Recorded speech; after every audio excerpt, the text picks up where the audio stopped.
Good afternoon.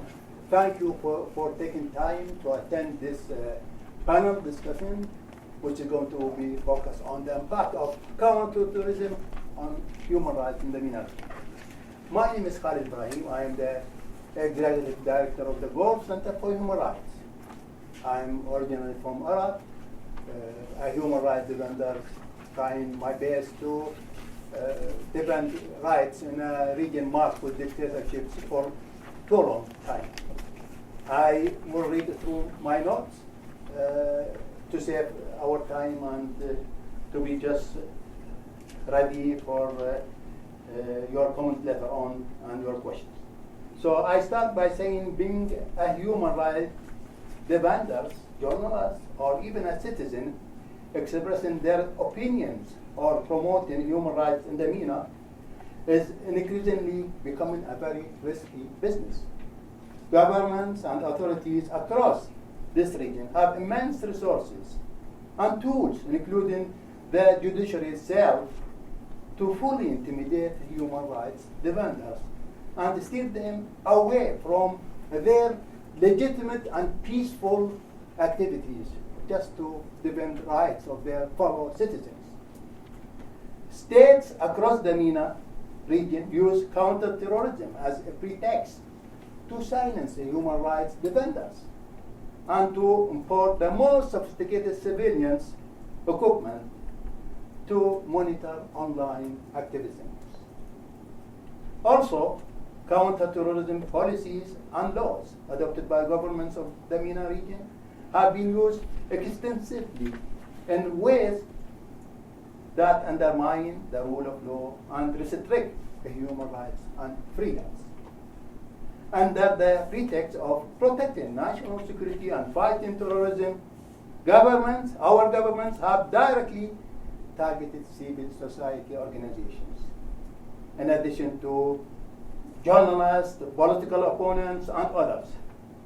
All of them have been arbitrarily arrested and detained, tortured, disappeared, and sentenced on many occasions to prison on fabricated charges. They have faced travel bans, denial of their rights to free expression, and reprisals for their work, including with the United Nations and other international mechanisms. There is no doubt that several governments in the West are still giving our oppressive governments in the MENA unconditional support, which is the main reason, probably one of the main reasons why our people are still in prison, in addition to the fact that companies and democracies are still providing these governments with civilian technologies that facilitate human rights violations against defenders and, as I said, and put online activism at risk. And as an example, NSO Group says it built Pegasus spyware solely for government to use in counter-terrorism and law enforcement work. But many of my colleagues, they were the victims of Pegasus spyware. One of them is my colleague, Ahmed Mansour from United Arab Emirates. He is the first victim of Pegasus in 2015. He was sentenced to 10 years in prison for his tweets. He's still in prison in solitary confinement since his arrest on the 20th of March 2017. We paid a heavy price. Ahmed, his family, his friends, and we are still in pain due to the use of surveillance technology against him. No proper research has been conducted to stress the psychological damage that is happening to citizens and activists due to the adoption of counter-terrorism policies by governments. You are signaled out in the airport, denied getting a US visa, for example, if you are from certain countries such as Iraq, Yemen, Libya, Iran, or Syria, not allowed to send money to your family, and excluded as a defender from many opportunities for funding or research. I have to say that we don't have any local remedy, and as such we rely on international advocacy, which this session is part of. The MENA region, as I said at the start, is marked by dictatorships for a very long time. But we are trying our best to have a peaceful change through advocacy efforts here and in other cities such as Geneva and Brussels. We managed to have a lot of success despite the repressive nature of our governance in the MENA. Peaceful change is coming, but it will take a long time through our work and the work of others, such as the CSO Coalition on Counter-Terrorism and Human Rights. As an example, members of the coalition will be heavily involved in the 8th review of the global counter-terrorism strategy and the development of the UN guiding principles on countering the use of new and emerging technologies. I stop here to introduce our first distinguished speaker, my colleague, Dr. Hala Al-Dosari, who is a scholar and activist from Saudi Arabia, now based in US. He serves as an advisory board member for several human rights organizations in MENA region, including the Gulf Council of Human Rights. Her research is focused on health and human rights, particularly women's health and human rights. Over the last few years, she was awarded several prestigious awards for her research and advocacy for human rights in Saudi Arabia. In 2019, she was named the inaugural Khashoggi Fellow for the Washington Post, and her writing on Saudi Arabia and human rights were featured in leading media outlets such as the New York Times, Foreign Affairs, and The Guardian.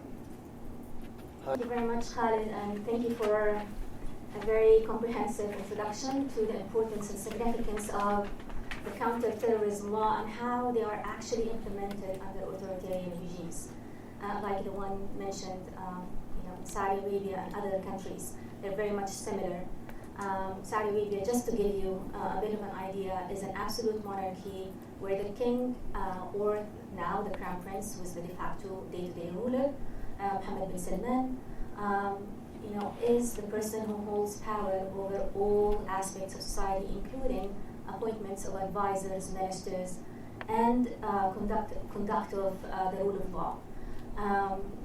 The counter-terrorism law in Saudi Arabia has been enacted after the Arab revolutions. It's more of a response to the insecurity of the systems from having any kinds of similar movement within Saudi Arabia. Before King Salman, we had a margin where activists, defenders, scholars like myself, or activists in general, lawyers, were able to advocate for more rights and freedoms. People were very much engaged with these calls of movement, especially on Twitter, on social media. We managed to create like a movement where we have relayed our voices not only onto the local groups inside Saudi Arabia, but also internationally. We were able to connect with civil society internationally. We were able to connect and print articles in reputable, international media, and that created this kind of strong response from the government. Unfortunately, Saudi Arabia is not tolerant with any kinds of activism or any kinds of critical thinking, no matter how mild, and this is very much represented by the killing of the very famous journalist Jamal Khashoggi in a consulate, in the Saudi consulate in Istanbul. The details of the brutal murder has actually alerted and sensitized the system, the international community, to the transnational repression that can be exerted by authoritarian regimes with infinite resources. But again, this whole period of demanding accountability, demanding reforms, and demanding actions to stop this kind of brutality did not last long, simply because of everything that happened afterwards, and money talks louder than anything else, unfortunately. So the counter-terrorism law inside Saudi Arabia came as one of the tools to protect the power of Mohammed bin Salman or King Salman or whoever was in charge, with a set of other tools and royal decrees and new entities that have been established, like the Presidency of State Security, that now operates above the law. So definitely they had trespassed any kinds of legislation that was in effect before. They had the authority to detain, arrest, investigate, surveil anyone, including those who are living outside of Saudi Arabia, like other prominent human rights activists who chose to be in exile in order to speak out. Many of them have raised law cases against social media platforms that allowed such hacking, like Twitter. And many of them have actually filed cases against Mohammed bin Salman himself as the head of the state. These cases are ongoing in international arena, but nothing came out of it. What I would say about the counter-terrorism law is a law that is designed to protect the authority of the state, protect the authority of Mohammed bin Salman, basically, or whoever is in charge, against any kinds of criticism. So it is designed in ways that would give you a catch-all phrases, basically, very broad definition of acts of terrorism. Things like people who would infringe on the unity of the state. What does that mean, really? Or people who are undermining the reputation or the status of the state. How can free speech be an undermining of the state's, basically, reputation? So things like that are repeatedly shown on the charge list or the decisions of the courts against activists or lawyers. In fact, the first person ever to be charged under counter-terrorism was the prominent lawyer and human rights defenders, Walid Al-Khair. It's not only the law that really goes after them or the special forces. There are also specialized criminal courts that have been designed in order to look into and oversee cases related to counter-terrorism. And in most of the cases, these are proceedings that are shrouded in secrecy. So we don't know anything. No one is allowed to be there. And the law itself gives the state, the Presidency of State Security, the authority to hold any kinds of suspect without access to visitation, family, without informing the family even of their whereabouts, or without having access to lawyer or legal representation during the interrogation up to 90 days. And this is more like a luxury because there are so many people now who are imprisoned for years in pre-detention trials. In 2017, Saudi Arabia allowed Ben Emerson, a special rapporteur on protection and promotion of human rights while countering terrorism, a short visit of few days to come to Saudi Arabia. Of course, he was not allowed to visit any kinds of political prisons, which are very prominent, all over Saudi Arabia, or meet with the families of those affected. But he met with officials. He came out with a lot of recommendations. He mentioned certain serious concerns that amount to very much systematic, abuse of justice to those who are detained. They are subjected to torture. They are subjected to very prolonged pre-trial detention and secret trials. Sometimes even the defendant isn't there in the trial, or the representative, if there is any. So he did cite that, and he cited the death penalty that is heavily used against protesters, including minors, especially from the Eastern Province, who are, just protesting peacefully. So the rate of death penalty, it's very difficult to get data, actual data, from Saudi Arabia. But human rights organizations who have sources on the ground have released reports showing that since King Salman came to power in 2015 up to 2022, there is an 82% increase in the rate of executions or death penalty. And these are for things like related to protesting, or including, of course, there are so many reasons in Saudi Arabia to get a death penalty, including drug trafficking or promotion. But the one thing that is concerning is for those people who are protesting, basically, mainly from the Eastern Province. The courts, according to the report of the Special Rapporteur, the courts do admit coerced confessions 25,000 reports to the courts, to the specialized criminal courts, of torture, including the women activists' torture, were reported, but none of them have been thoroughly investigated. And sentences of the people who were subjected to torture happened regardless of how genuine the confessions were obtained or how lawful the interrogation has been made. So there are serious concerns when it comes to the due process or the safeguards for the procedures of the law. I just wanted to highlight the escalation of repression and violence that is used by the state. I'm going to list a case of one of the activists. She's not even one of the first line or front line activists. Her name is Salma Shihab. It was such an alarming and unnerving basically case in which a PhD student, a Saudi PhD student, a mother of two, returned to Saudi Arabia from the UK for a holiday. And she used to tweet in support of the imprisoned women activists. Once she's back in Saudi Arabia, she was held by the state presidency state security, and then she was issued a sentence of 27 years in prison. And she's not the only one.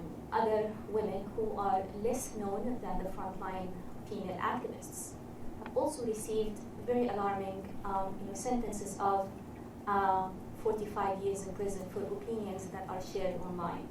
Even if you're not sharing opinion online, if you are in a group on a private communication like Signal, for instance, you will be targeted and surveyed.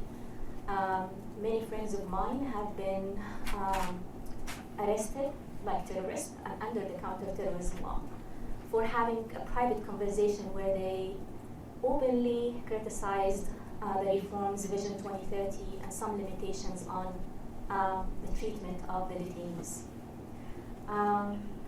What I wanted to say and to add to what Khalid mentioned is the responsibility of the international community and the international powers in empowering those kinds of influences.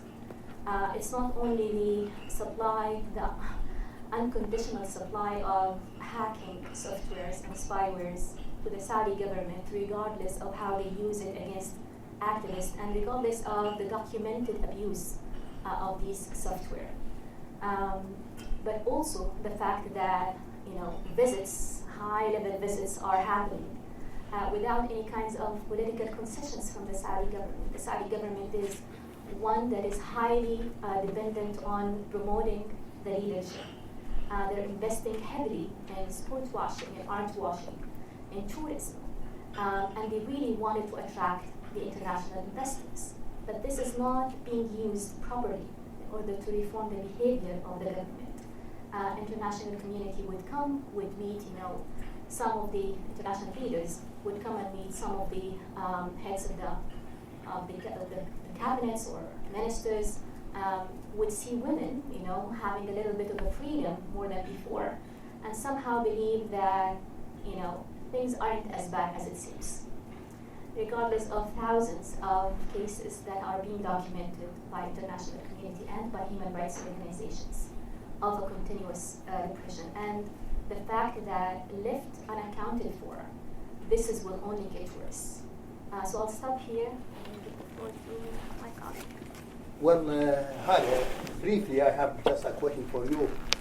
As you know, the terrorism court or the specialized penal court is established in 2008 to put on trial members of Al-Qaeda or Daesh, but instead they used to imprison prominent defenders, and also authorities adopted the counter-terrorism procedures and policies.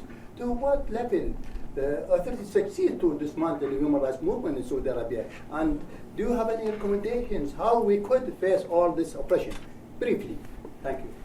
Thank you for the question. So yes, definitely within Saudi Arabia, it's not only that they've placed everyone under travel ban, every independent voices under travel ban, imprisoned or threatened or harassed, but also they have been promoting a very nationalist and extremist, in a way, version of what a good citizen should be.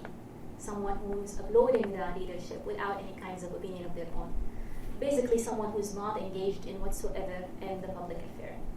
So they definitely did that, but at the same time, we have seen an exodus of people who are not only from the activists, from the scholars, from everyday walks of life, basically people who were working for the police, for instance, because they're refusing to be used for intimidating other fellow citizens. So we're seeing even members of the police getting out of Saudi Arabia. The rate of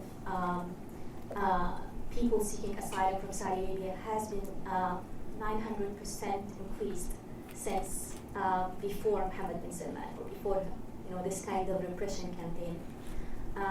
So I would say they did succeed within the country, but outside the country, we are creating a big movement, hopefully.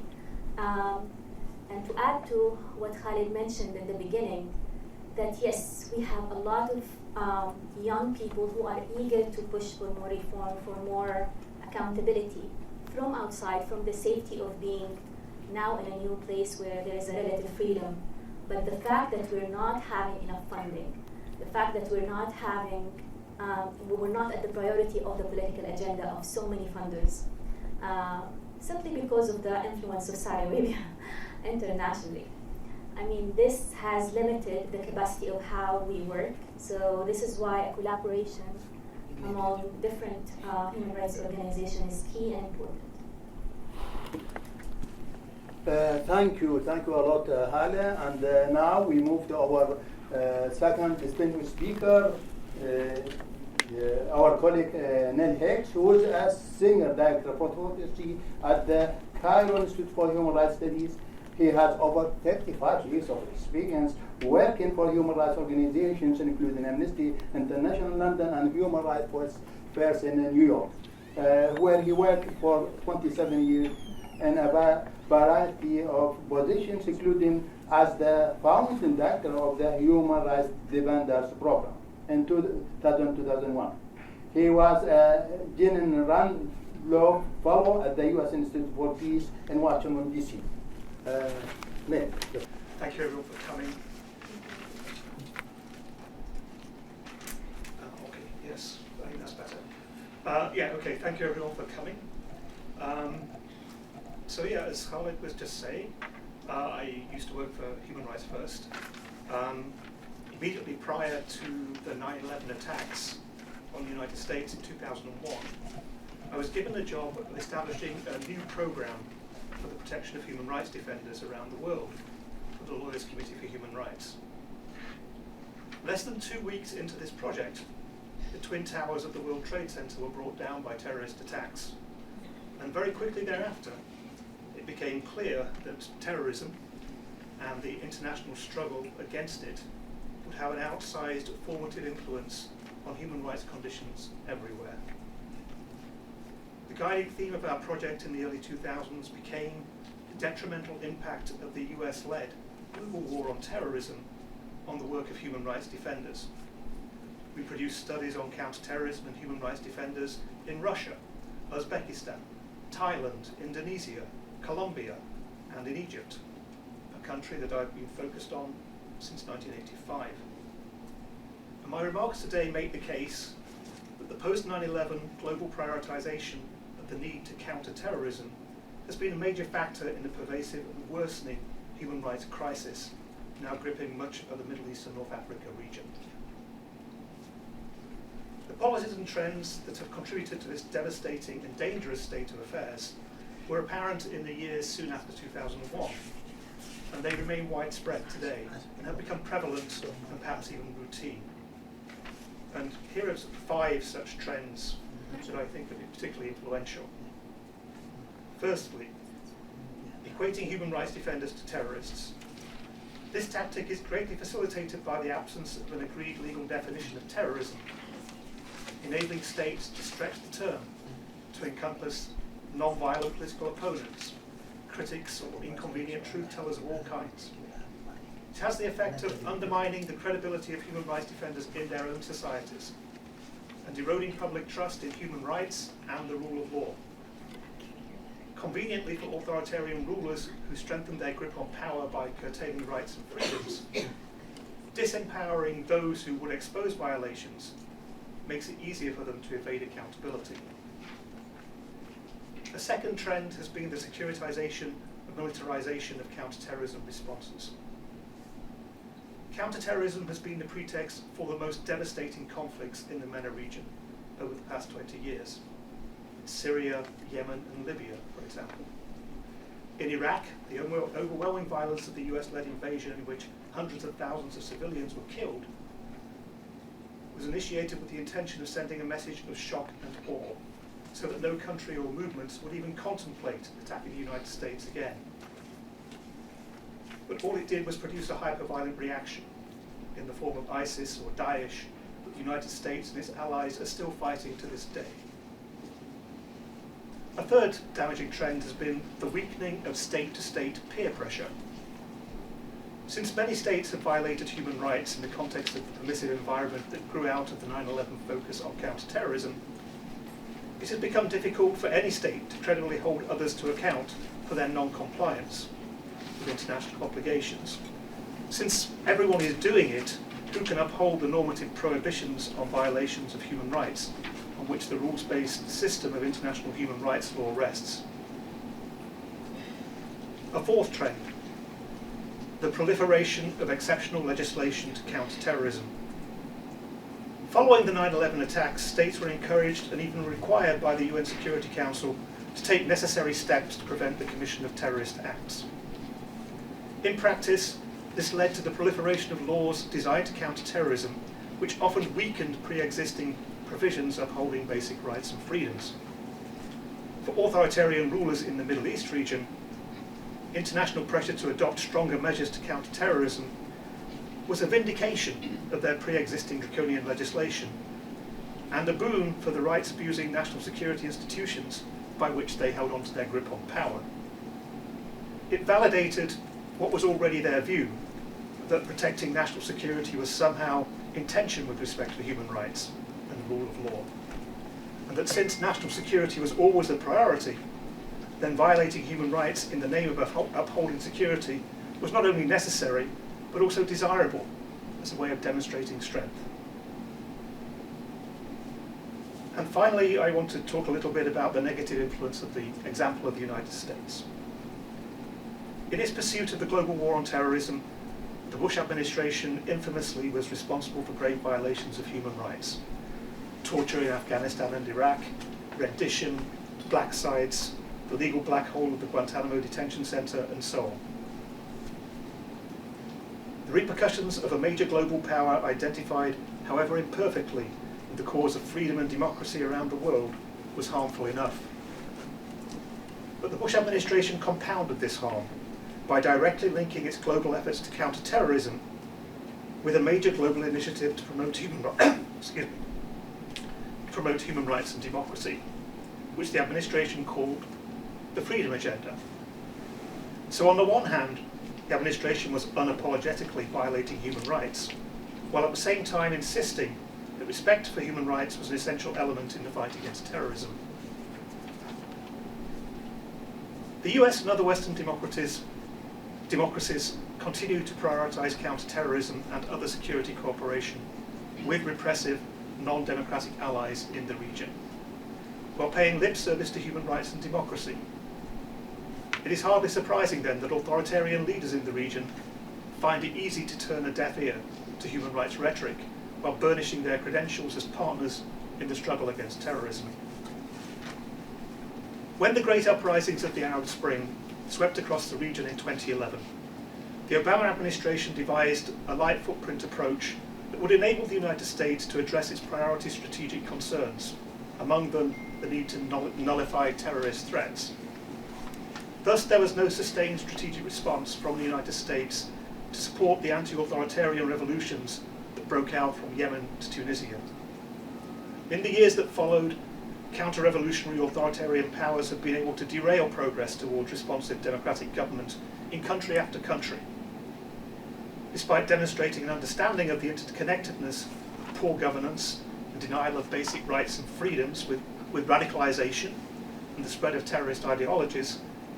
The Obama administration, in its Countering Violent Extremism initiative, failed to close the gap between positive rhetoric on human rights at international meetings, and policies by regional governments that clamp down on rights and freedoms in the name of countering terrorism. The United States and its democratic allies have undermined their credibility on human rights by their continued cooperation with and support for authoritarian states in the Middle East.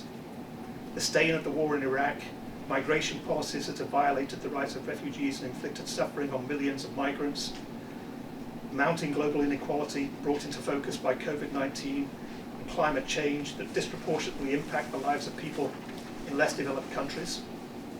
Underlying all of this has been the prioritization of counter-terrorism policies, focused on keeping the threat of terrorism away from the United States and its allies, even if this has meant cooperation with regional governments implicated in serious violations of human rights in their own countries and in regional conflicts.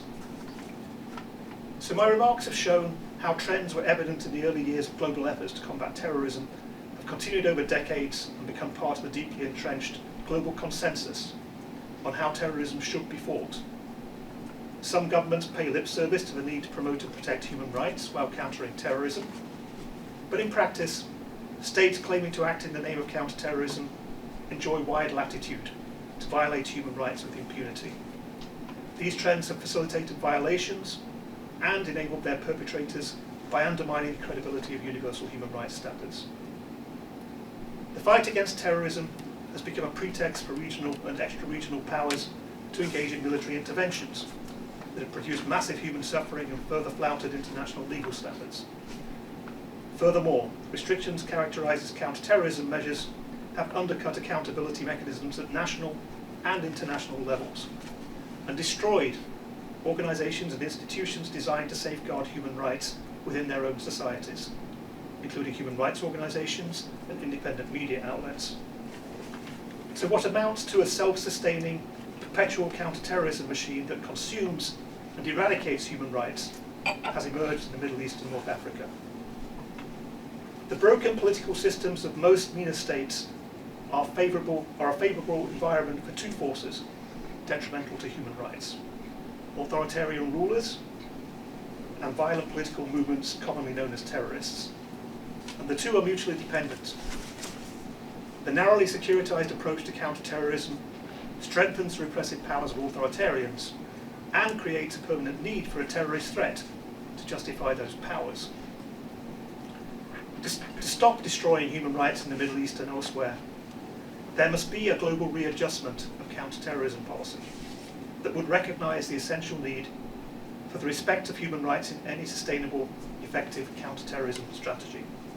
Thank you.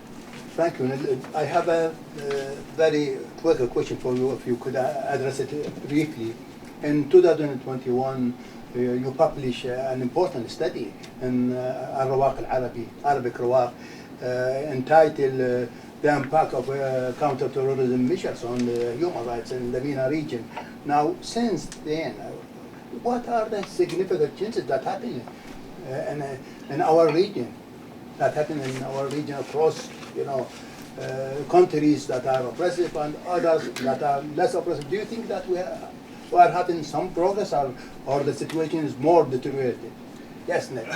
Got worse in sort of a year, I think, since that paper was published. As we have seen, like Tunisia, I think, is a particularly depressing example. I was living in Tunisia for the last 4 years and sort of saw the slow death of democracy there. And now we see President Kais Saied in Tunisia invoking counter-terrorism measures to go after his political opponents, independent journalists, civil society activists. So this method, which in a way has been perfected by Middle Eastern dictators, is spreading and continues to be very strong in the region. Thank you. And back to my case. You don't need this. Thank you. No, I don't need it. Solafa, you're up. So, thank you a lot, Neil. I fully agree with you about the deterioration of human rights situation across the MENA region. As my colleague Hala mentioned, we have activists who are sentenced to 34 years in prison, 45 years in prison, just for tweets. So imagine what is happening in our region. Without any ado, we moved to our third distinguished speaker, my colleague Solafa Magdy.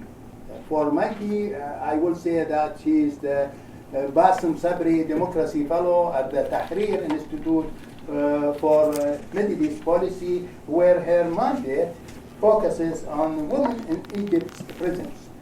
Solafa is an Egyptian journalist and human rights defender. Human rights defender as well. She was in prison for nearly 2 years in jail in Egypt for her journalistic work and defense of human rights. In 2020, she won the prestigious Courage in Journalism Award from the International Women's Media Foundation and was spotlighted by the Washington Post Press Freedom Partnership. She has faced threats, harassment, and detention simply for reporting the truth and holding the powerful to account. She has worked for various national outlets, including BBC, the Deutsche Welle, and Al Arabi TV. For Solafa, we have already a question. I read it. So let me read the question. Yes. Where is the question? It should be here. Yes. Solafa, in 2014, Abdel Fattah al-Sisi became the 6th president of Egypt. And until now, he managed to make the human rights situation unquestionably worse, as we see violence by the state and non-state groups has caused the death of thousands of Egyptians, including several thousands of civilians.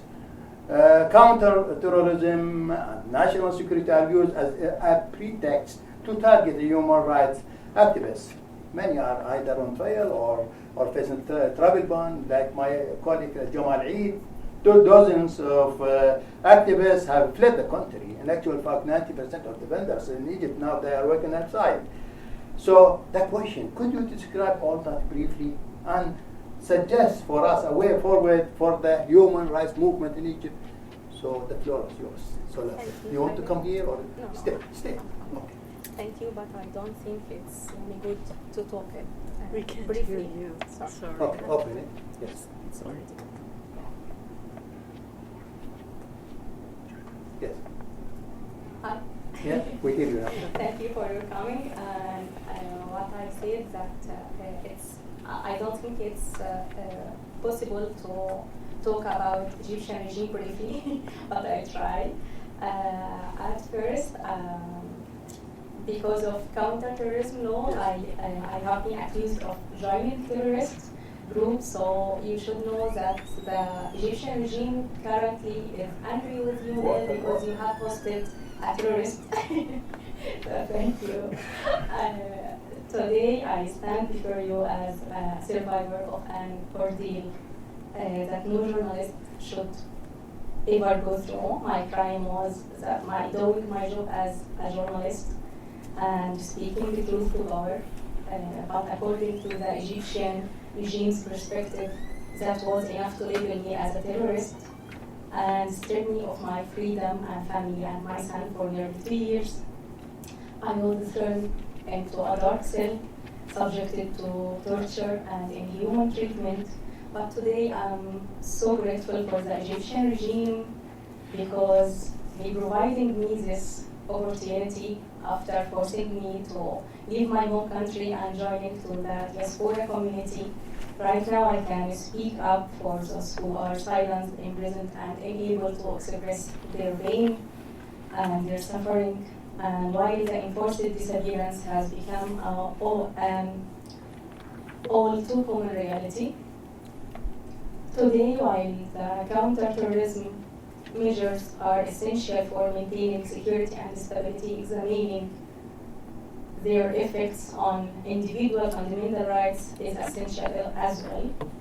While the Egyptian regime today claims that it was time to hold talks with the rest of Egypt's political opposition through support national dialogue and giving them a seat at the table after nearly a decade of repression, prison, and exile, there is much of liberal opposition and Islamists who were forbidden from the dialogue, including the diaspora community, were not invited.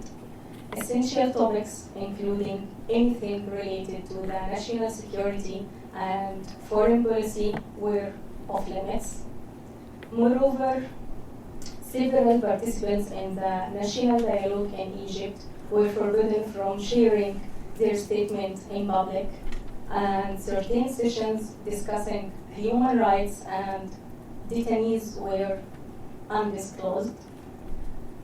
And the day after the national dialogue launched last month, Egypt awoke to the news that national security had arrested over 20 people of relatives and supporters of the only potential presidential candidate, Ahmed al-Tantawi, in an attempt to force him to reconsider his decision to run the 2024 presidential elections.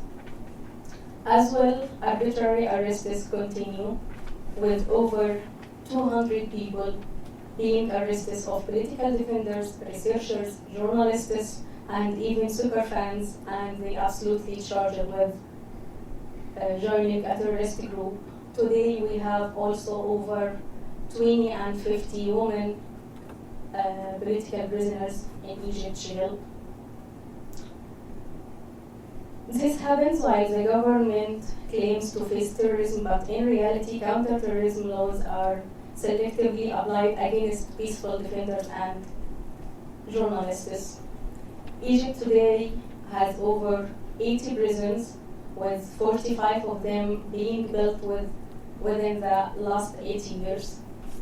These prisons are filled with thousands of political defenders and journalists and women, and all of them are accused of joining a terrorist group. By the way, until today, I am still charged in 2 political cases under investigation and accused of terrorism. Through my experience, I have seen firsthand the terrible conditions faced by women in prison. I was in a cell overcrowded with around 150 female prisoners, including prisoners in criminal cases. Actually, I was in a cell designated for prostitution cases. One day and until today, I consider myself that I'm still belonging to those women that I met there, and while I am here, they are still suffering there behind bars. The people that I met, they are not numbers. They have faces, they have dreams, they have families, and they have stories. And they are my fellow in suffering. They are my cellmates, and I believe by that association alone, they deserve sacrifice and commitment. Every day, we are the targets of unjust and inhuman treatment. In jail, I faced physical abuse and sexual harassment. I was subjected to street searches in front of security officers every time that I went to court or hearing session. I was subjected to sleep deprivation and the denial of basic health care needs. This is the reality of how the Egyptian government treats women defenders and opposition and journalists. We have no representation except in jail in Egypt.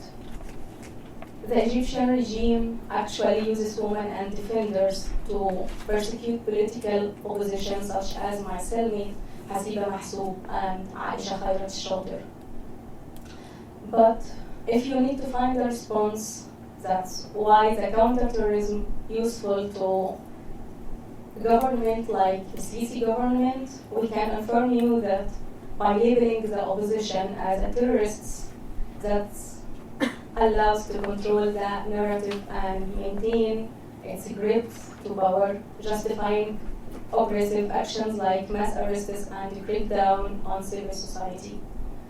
By portraying the regime itself as a bulwark or defender against terrorism, it can cultivate international military aid and intelligence sharing. Last thing, by focusing on counter-terrorism, the government can divert attention from economic inequality, corruption, and social injustice. These tactics allows them to downplay calls for reform and accountability. the application of counter-terrorism laws in Egypt to silence peaceful opposition or critical voices undermines the principle of democracy and human rights that are essential for a just and inclusive society. Okay. Thank you a lot, woman human rights defender Solafa. We are proud of your work as much as we are proud of the work of Hala. It is not easy to work in exile for human rights against oppressive government. They are going to target you. We have defenders from Qatar who were attacked while organizing a gathering in Germany. We have others in United Arab Emirates who were listed on terrorism list. And we have defenders from Saudi Arabia, Egypt. Their families were targeted just because they are waiting for human rights in exile. So really we are proud of your work, and now without any ado we go to our fourth distinguished speaker, my colleague, human rights lawyer Joshua Colangelo-Bryan. He's a lawyer with Dorsey and Whitney LLB, an international law firm. His practice focuses in part on pro bono publico matters, including the representation of Guantanamo Bay detainees, the representation of victims of attack by Turkish security agents in Washington, D.C., and he's a consultant to Human Rights Watch. Also, he's a member of the advisory board for the Global Center for Human Rights. And for Joshua, we have already made a question. So the question is, the U.S. counter-terrorism policies and procedures adopted since 9/11 caused immeasurable damage to millions of citizens in the MENA region. Could you shed a light on these policies and explain if there is any legal way out to stop these from further damaging the lives of more people? Josh, do you want to come here or will you stay there? I think I'll just sit here if that's all right. It's up to you. Thank you. You look very comfortable, Toby. Okay. I don't want to disturb you. Okay. Thank you, Khalid, and thank you for welcoming a lawyer onto what is otherwise a fascinating panel. We're not always welcome, so I appreciate it. It has certainly been a busy 20 years for those of us who think counterterrorism efforts should be made in the context of fundamental, long-established human rights and civil rights. It was 2004 when I first went to Guantanamo, and thereafter spent years representing a number of detainees. Obviously, we dealt with basic questions of due process, arbitrary detention, torture, physical and psychological abuse. I also have been involved in litigation involving the U.S. targeted killing program, under which the U.S. determined that it had legal authority to kill U.S. civilians abroad, even if they were not on a battlefield. So there are no shortage of issues that have come up with respect to the way in which the U.S. has conducted counterterrorism for the past 2 decades. On the other side, I've also spent a good deal of time working on human rights issues in the Middle East, getting myself banned from a couple of countries in the process, which I've chosen to wear as a badge of honor. So in this way, I've gotten a sense of these issues from two different perspectives. And as Neil touched on before, and Khalid also referenced, it's really impossible to conclude that U.S. counterterrorism policy has not had a very detrimental effect on human rights defenders in the MENA region. I think there are probably 2 categories of U.S. policies and practices that are an issue in this context. One category involves very well-known, I'll say notorious policies and practices. That includes Guantanamo, that includes black sites where the CIA held people around the world, offshore detention facilities in order to engage in what they call enhanced interrogation, but which I think any fair reader of the techniques would call torture. These are the kinds of things that have been exhaustively reported at this point, and are very, very well known. Now, I am not aware of the U.S. in any sort of systematic way subjecting human rights defenders to those kinds of practices, but those kinds of practices nonetheless have had what you might call an indirect detrimental effect on human rights defenders.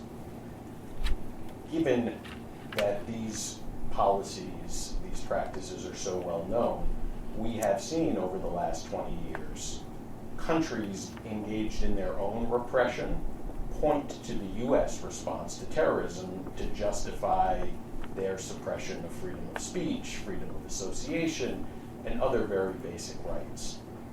Countries like Iran and Sudan have done it quite openly, often taking issue with U.S. State Department reports about their practices by saying, well, Guantanamo is still open, so who are you to talk about these issues?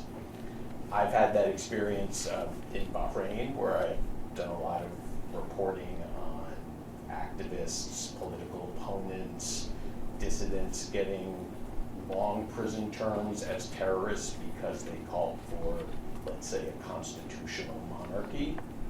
And people affiliated with the government in Bahrain will say, you set the example for how to deal with terrorists and others who want to undermine your form of government. We're simply doing the same thing. Undoubtedly, other U.S. allies, perhaps in quieter ways, have offered similar responses to pressure from the U.S. to reform their practices. And as Neil said, more broadly, it's certainly easier to defend repression when you can point to the country that, in theory, is the beacon of liberty and is doing the same kinds of things. Now, I realize Khalid asked, is there a legal way to fix things? Without wanting to sound overly pessimistic, after 20 years of trying to fix these things in the U.S., I can't say that there's a clear path forward. I mean, we have litigated Guantanamo to death, and it is still there, albeit with only 30 people. We litigated black sites and torture and all of these other practices, but we have yet to get really definitive rulings from U.S. courts about the fundamental problems with those practices. And we also have not seen a U.S. administration definitively say that it believes it does not have authority to waterboard someone, for example. So while an administration may choose not to do it, it's not necessarily because it thinks that conduct is illegal. Where does that leave us in terms of these notorious policies and practices? I think we just have to keep pushing. But in all honesty, there's no indication that those sorts of things will be resolved soon. Now, I mentioned that there are two sets of policies and practices at issue here. The second set I would call perhaps more administrative, less well-known, less obvious. This involves things like U.S. sanctions programs, visa rules, and the like. So just for example, the Department of Treasury has a whole series of policies about certain individuals who have been designated not being able to interact in any way with U.S. persons. It has policies that prohibit U.S. persons from doing effectively any kind of business with Syria or Iran, absent certain exceptions. And while I think reasonable people could see that there are some laudable goals in trying to keep Americans from doing business with the Assad regime, for example, there are also some unintended consequences. At the human rights level, there are instances where defenders can't be brought out of countries like Syria or Iran to attend a conference, or at least funding for that may not be possible given these restrictions.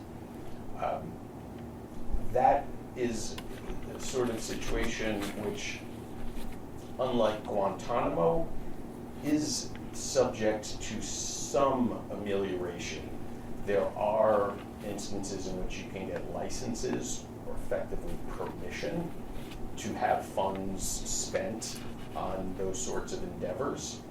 There's also an effort to open up those sanctions systems more broadly when it comes to humanitarian aid efforts. All of that to say there's recognition that the programs, even if well-intentioned, have these unintended consequences, and there are people looking at taking steps to help. Hala mentioned human rights defenders trying to get visas to the States and how difficult that can be, particularly from certain countries. Again, that's a sort of situation where there can be room for negotiation and informal efforts can be made. So unlike the seemingly intractable problem of Guantanamo, if we're looking at these other administrative issues that can affect human rights defenders, there is at least a little bit of room to operate. So while perhaps the big picture is pretty pessimistic, Khalid, we at least have a few contexts in which there's some chance to work. Thank you a lot, George. Thank you for your work to support victims in MENA region and other regions. Now we move to our last distinguished speaker, but not less important with her ongoing experience. It is my colleague Letta Tayler, who is the Associate Director in the Crisis and Conflict Division at the Human Rights Watch, where she leads counterterrorism work. Her focus includes counterterrorism policy at the UN, the impact of upper broad counterterrorism policy at the national level, drone strikes, and other targeted killings and detention of foreign terrorism suspects and family members. And for Letta, we have designed this panel of distinguished guests. I am such a fan of the work that all of you do, and I am just deeply moved by the fact that you are there every day, so many of you in the trenches in this struggle. So thank you. Regarding your question, Khalid, the answer to the first question is what we see in the MENA region, a trend. Yes, okay, so I'll move on. No, it is a global trend, but first I do want to say that Human Rights Watch has documented many of the same trends in the MENA region that our distinguished panelists have highlighted, including in Egypt, where Human Rights Watch has called many of Sisi's crimes against humanity. These are among the most shocking core international crimes that shock the conscience and therefore have a special status in human rights law. We have also documented numerous war crimes, and it's interesting actually in the context of imprisonment of women, in addition to the many, many human rights defenders, those who are being detained in Egypt right now under Sisi include women who are family members of terrorism suspects, and they're being held often as hostages to try to draw male terrorism suspects out of hiding or to gain concessions from them. Many of these women and girls may have gone willingly to join spouses or other family members into armed extremist groups, particularly ISIS in Sinai Peninsula. However, others are themselves victims of terrorism and are now being re-victimized by the Sisi regime. So we are looking at a lot of the issues. Also Tunisia, for example, where we've documented the despicable abuse of extraordinary powers by the president, who has, over the last several months, arrested at least a dozen of his most high-profile critics, denouncing them as terrorists in addition to traitors. I'm going to jump ahead, though, to the to the global trends that you asked about, Khalid. And yes, for example, China. I think this is one of the most obvious examples that many of us are already aware of. But just in terms of numbers, we're talking about as many as 1 million Uyghurs and other Turkic Muslims detained simply for their religion in most cases. Many are detained in so-called re-education camps where attempted brainwashing is going on. There are Orwellian levels of mass surveillance. In Central Asia, we are seeing hundreds, if not thousands, of Muslims charged and in many cases convicted and serving time on overbroad so-called extremist charges for mere possession of religious material that has no violent component or incitement to violence. We've documented, or transfer of material that is deemed extremist and therefore is assumed to be violent, when in fact there is no prohibition under material being extremist in and of itself under international law. And we've seen this in Uzbekistan, Kyrgyzstan, Kazakhstan, and elsewhere in that region. We've also seen counterterrorism used as a tool of oppression in Peru, Bolivia, Nicaragua, and other countries in Latin America where this trend is often not so apparent. And those being targeted include protesters, activists, many indigenous peoples, opposition politicians, and in most cases, these are people who are simply protesting profound political and economic injustices and erosion of the rule of law. Of course, in countries like Mali and Burkina Faso, I think many of us are aware of the ongoing war between Islamist armed groups and, on the one hand, and government forces and the militias they back and the mercenaries that they are bringing in on the other. There have been mass killings of civilians in villages where Islamist armed groups operate. On top of these atrocities, we have seen a number of disappearances of journalists or threats or even some murders of journalists who report on these trends, on these atrocities. And the list goes on. So yes, very much this is a global trend. But while I wouldn't say that the pain and suffering in the MENA region is unique, it is certainly widespread and severe, and it helps pave the way for other countries to do the same. So this is a self-fulfilling process where the more countries do it, the more it is accepted. Thinking of Neil's reference to the global consensus of an exceptional system in countering terrorism. On the UN, I think it's important to place our conversation today about the Middle East in the context of what's happening just a few blocks away at the United Nations, where the General Assembly is in the process of finalizing a renewal of its global counterterrorism strategy. This is a blueprint for UN counterterrorism policy, and it's to be voted on next week at a high-level, week-long conference by the UN Office of Counterterrorism on countering terrorism. And it's interesting that there is even such an office at the UN, an Office of Countering Terrorism, and that there is such a high-level conference, because it speaks to the fact that there is now a global counterterrorism architecture that has been created by the UN and is constantly gaining strength and powers. So we're seeing the UN become an agency of securitized responses to countering terrorism. Again, referring back to the many fine points that Neil was making a few moments ago.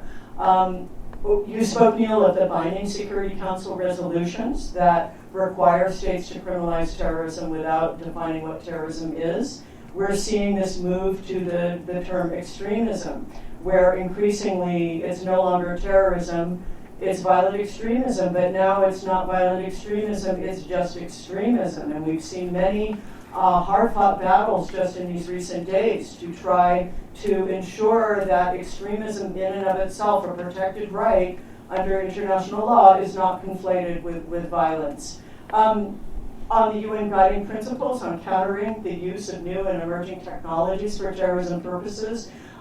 We have seen India guide those efforts. Now, I don't want to say that there aren't some very important issues here and concerns that should be addressed, but we also have a country with an abysmal record of human rights up there with many of the violations that we've been discussing here in the Middle East leading this process. That is an enormous concern.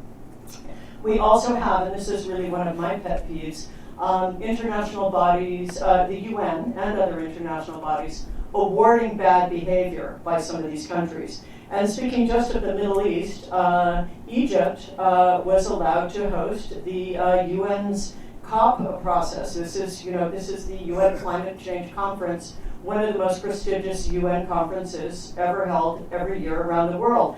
And guess what? Lots of activists were rounded up. Lots of activists before, during, and after this event.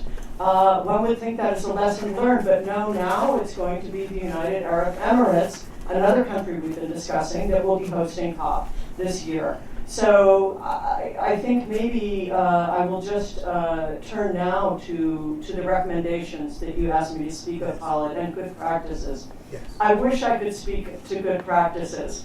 I don't have any. But I would say that what I would urge UN member states and civil society to focus on is trying to, from the UN perspective, try to persuade the UN to define what terrorism is. Now, of course, the UN has been trying to define terrorism for decades now, but if not, at least what it isn't. It is not nonviolent dissent. It is not protected rights.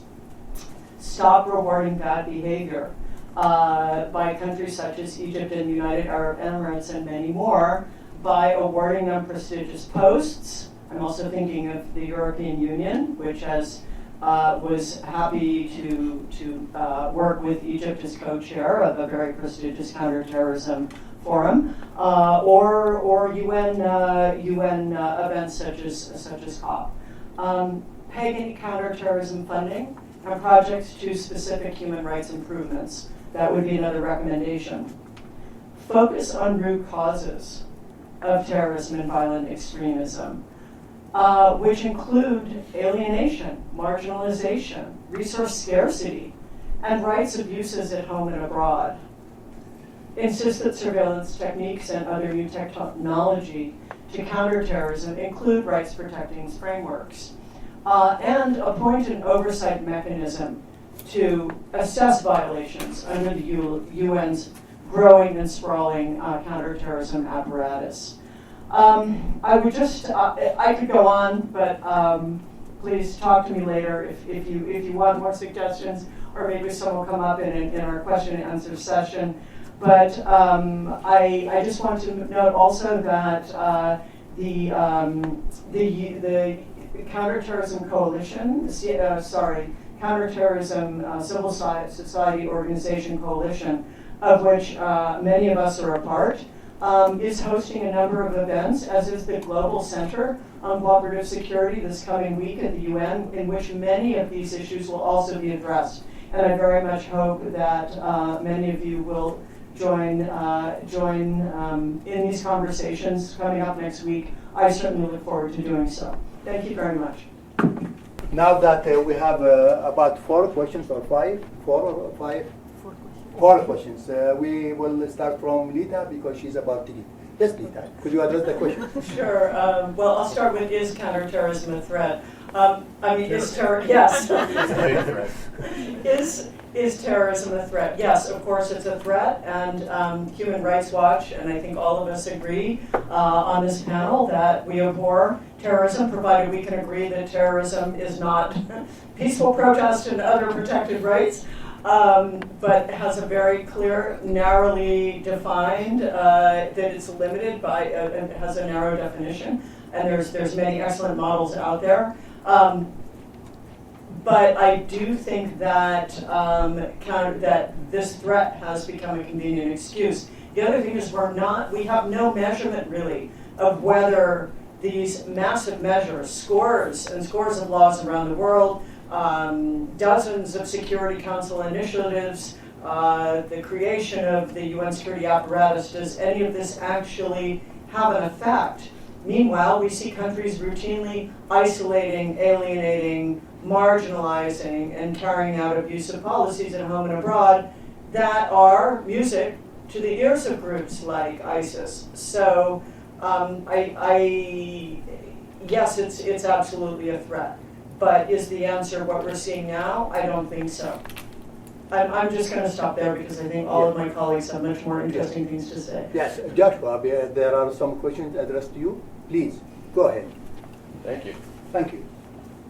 So, in terms of the sanctions issues, I think it has been heartening, at least relatively speaking, to see that the action was taken fairly quickly following the earthquake in Turkey and Syria to give comfort to those who were looking to aid victims, that they would not be running afoul of sanctions issues, and to those who were really thinking about what they might be concerned with, that they would not see the worst case of a material support charge or the like.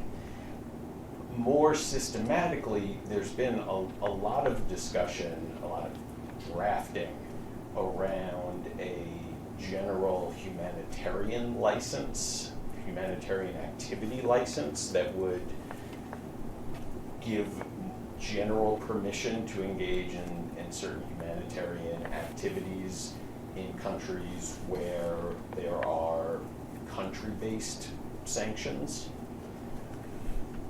My sense is that there are people in the State Department and Treasury who are generally receptive to that, who understand that the absolutist approach can be counterproductive. In my own practice, without identifying anyone, we have had success getting licenses for entities based in Syria to engage in activity in the US, talking about organizations that do things like promote human rights. So there is receptivity in what I'll call the corridors of power in this administration to opening some of those doors and understanding that people who have nothing to do with terrorism and are looking to promote what we would call US values have been very leery about doing anything in certain areas that have desperate needs because of a fear of running afoul of US law. So there was a question about the US's criminal prohibition against providing material support to terrorists. It's the kind of statute that you see in a lot of places around the world that has a very elastic meaning, sort of like advocacy that undermines national unity, the kind of formulation that you get in a lot of Middle Eastern countries in their penal codes. Material support for terrorists, well, does that include saying, Hamas has a couple of good points in their program. I think that's worth considering, is that material support. And we've seen prosecutions where activity that most people might not think really fits into a terrorism rubric has been prosecuted. I'm not aware of a significant effort to reform that language. I personally would be a little pessimistic about the chances of success in doing that, given that in America, I think it's never seen as bad politics to come down tough on terrorism, and it can be seen as dangerous politics to do something where you could be accused of being soft on terrorism. So in that context, our main hope ultimately may be litigating on a case-to-case basis where a prosecution is really infringing on what should just be a First Amendment right. I realize that is a hopelessly lawyerly, non-soundbite kind of answer, but it's the only accurate one I can think of, so my apologies. And I'll give the microphone back to Letta, and she'll like knock it out of the park with something really cool. Do you have a comment, I Letta? think our pass, I Yeah. really want to So, pass the mic to our other guests. Solafa, in Arabic, هل لديك أي تعليق على ما قيل؟ هل لديك أي أفكار حول ما سيجري أو ما تنوين عمله؟ تستطيع أن تتحدث بالعربي. So I asked Solafa, what do you think about you heard from audience? Do you have any plan for the future? What do you think will happen in Egypt? ماذا سيحدث في مصر؟ تكلمي بحرية وسأترجم الفكرة وليس ترجمة نصية.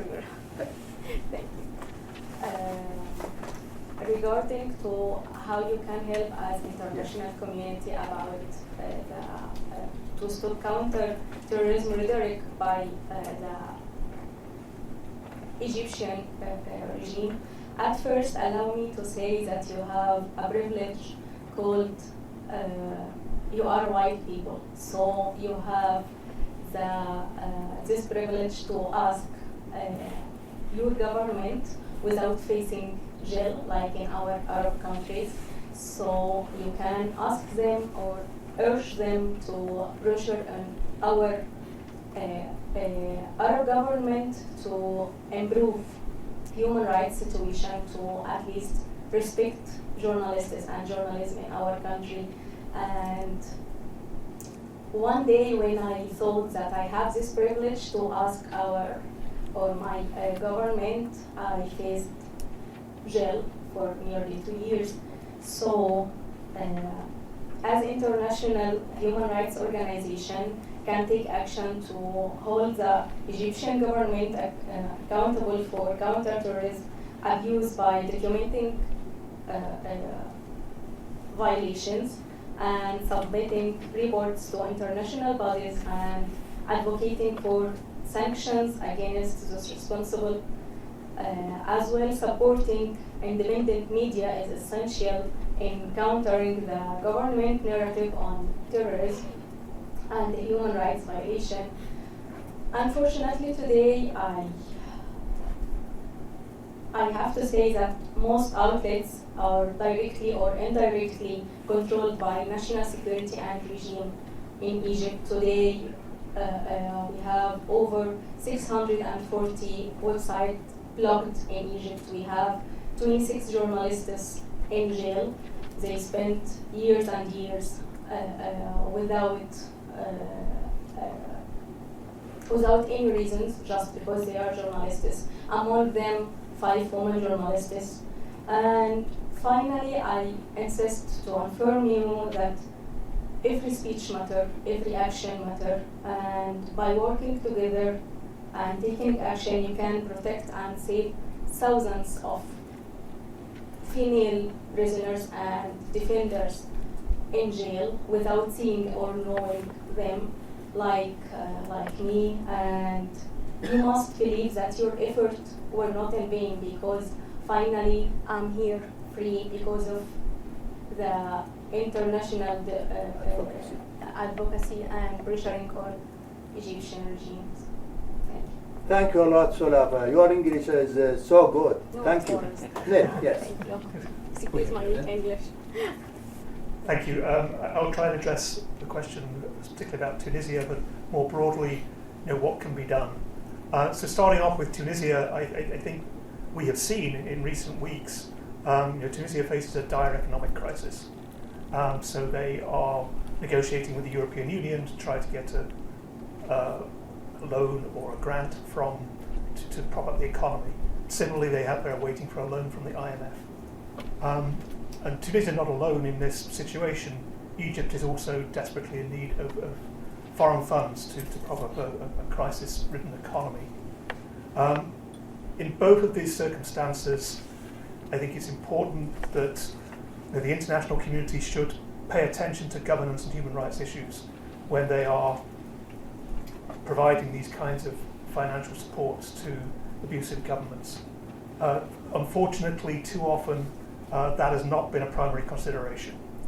And now we are seeing in Tunisia, unfortunately, the linkage of the provision of financial assistance to migration issues and to Tunisian help in preventing migrants reaching Europe, and even Tunisia playing a kind of host country role for migrants trying to reach Europe, like Turkey has been doing.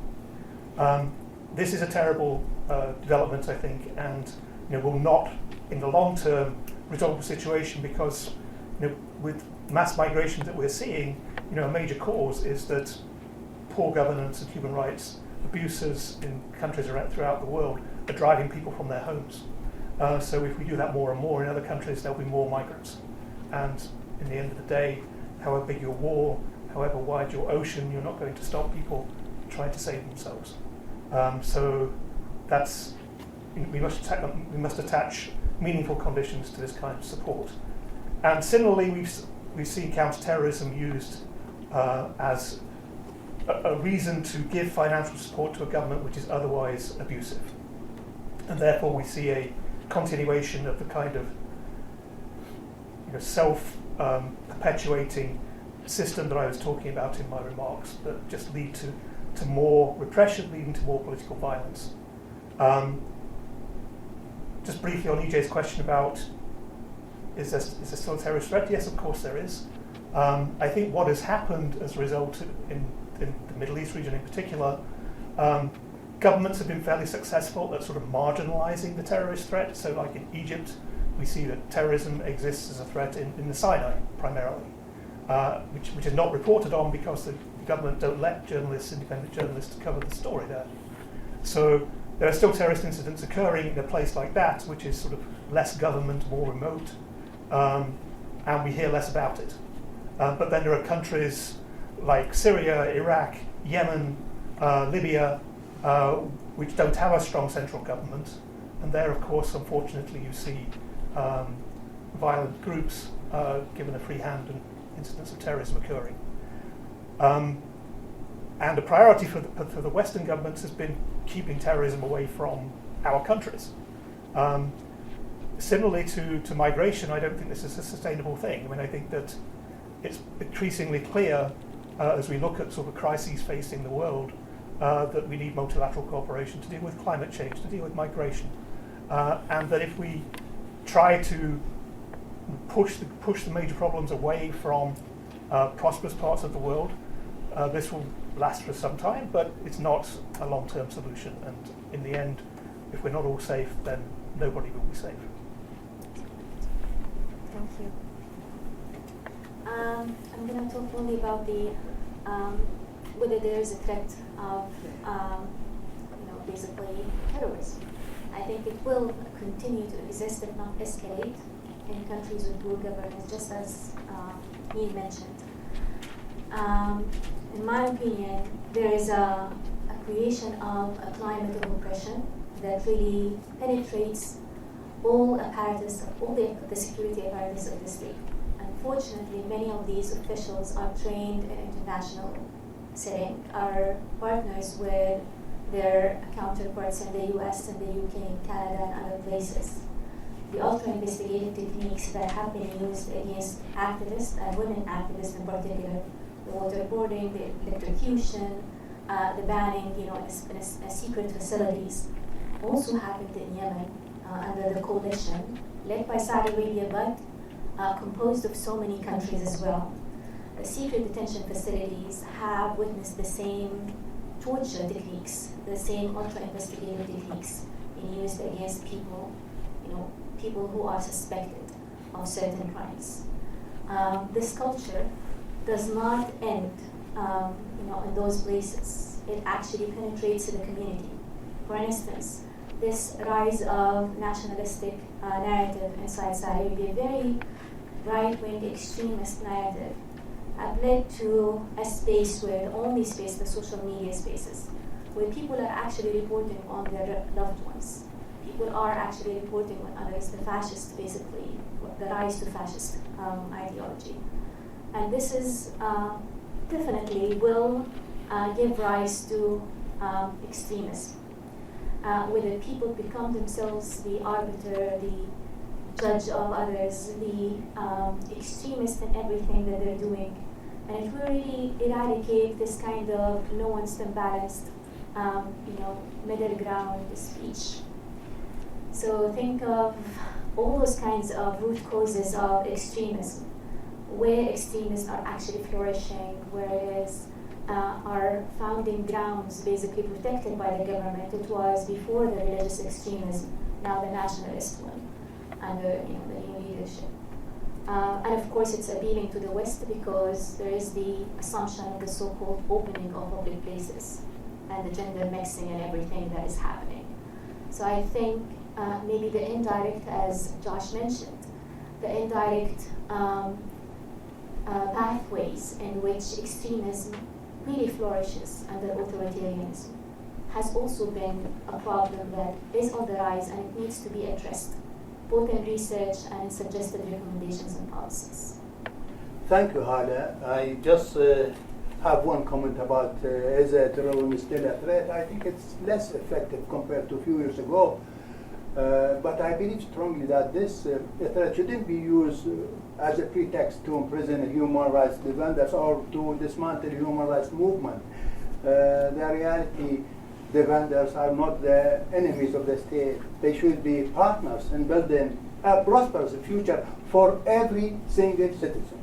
Now, before I call this panel discussion to a close, I have to thank our distinguished speakers, Letta, Josh, Solafa, Neil, and Hala.